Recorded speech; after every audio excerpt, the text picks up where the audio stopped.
అంటే ముఖ్యంగా ఈ విద్యా దీవెన పథకం కింద అంటే గతంలో ఇచ్చిన అమ్మఒడి కావచ్చు, ఇంకొకటి కావచ్చు. ఇప్పుడు దీని మీద కూడా కొంత జరుగుతుంది మేడం. అంటే దాని ఇది మీద కూడా కొన్ని ఇంకోటండి. స్ట్రిక్ట్. ఇది కూడా పూర్తిగా బురద జల్లే అంశం. ఎందుకంటే విద్యా దీవెనకు సంబంధించి ఇప్పటి వరకు ఆ ఎలాంటి గైడ్ లైన్స్ రాలేదు ప్రభుత్వం నుంచి. అది ఇంకా చర్చల దశలోనే ఉంది.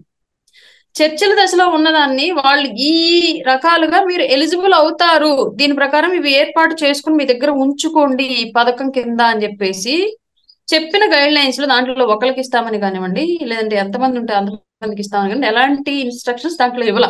ప్రస్తుతానికి ఓకే. రిలీజ్ చేసింది ఏంటి అంటే ఈ నియమాలు వర్తిస్తాయి పట్టణ ప్రాంతాల్లో ఇలా, గ్రామీణ ప్రాంతాల్లో ఇలా, దానికి సంబంధించి మీరు ఇలాంటి వాటిని, ఇలాంటి ధ్రువపత్రాలను దగ్గర ఉంచుకోవాలి, మీరు ఇవి తీసుకొని రెడీగా ఉంచుకోండి అని చెప్పి మాత్రం చెప్పారు గవర్నమెంట్ నుంచి.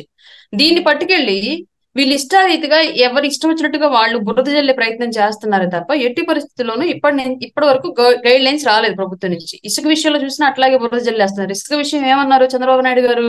అవును. ఖచ్చితంగా హమాలీ ఛార్జెస్ ఏవైతే ఉంటాయి, కూలి ఆ ఇసుక తోడినందుకు అవి అవును. చెల్లించుకోవాలి. ట్రాన్స్పోర్ట్, బండికి డీజిల్, ఆ డ్రైవరు అండ్ దానికి సంబంధించినటువంటి రెంట్ పే చేసుకోవాలి. అది ఎవరైనా ఇప్పుడు నాకుంది, నేను ఒక చెక్క బండి తీసుకెళ్లి తోలుకొచ్చుకుంటా ఉంటే నన్ను ఎవరు అడగరు. కానీ నాకు అక్కడి నుంచి ట్రాక్టర్ రావాలి అంటే ట్రాక్టర్ డ్రైవర్ మా చుట్టమా, గవర్నమెంట్ కి చుట్టమా? అక్కడ తోలిన కూలీలు వాళ్ళు బతుకు తెరువు కోసం కదా ఆ కూలీకి వచ్చేది. మరి వాళ్ళకి కూలి ఎవరు ఇస్తారు? వాళ్ళు ఎవరు మాకు చుట్టాలు కాదు కదా. రాయపడి అవును. ఉన్న గారికి ట్రాక్టర్ ఇసుకెళ్ళాలి అంటే వాళ్ళు ఊరకు తోలరు. వాళ్ళకి ఎవరైనా ఒకటే, ఉపాధి కోసం వస్తున్నారు, ఉపాధికి డబ్బులు కావాలి. ఇవన్నీ పెట్టుకోవాలి క్లియర్ గా. అది ఉచిత ఇసుక కిందే లెక్క. గవర్నమెంట్ కి డబ్బులు కట్టట్లా నువ్వు దానికి. నీకు అయిన ట్రాన్స్పోర్ట్ ఛార్జెస్ ఏవైతే ఉన్నాయో వాటినే కట్టుకుంటున్నావు. అట్లాంటి దాన్ని కూడా భూతద్దుల్లో పెట్టి ఫ్రీగా ఇస్తామన్నారు, ఇవ్వట్లేదు. గత ప్రభుత్వంలో ట్రాక్టర్ ఇసుక 6,500 పెట్టి కొనుక్కున్నాం, సిగ్గుచేటు చెప్పుకుంటే వైసీపీ ప్రభుత్వంలో. ఇవాళ ట్రాక్టర్ ఇసుక నిజంగానే నాకు గనక అందుబాటులో ట్రాక్టర్ ఉంటే నాకు 2,000కి ఇంటికి వచ్చేస్తుంది, నా డబ్బులు 4,500 మిగిలే.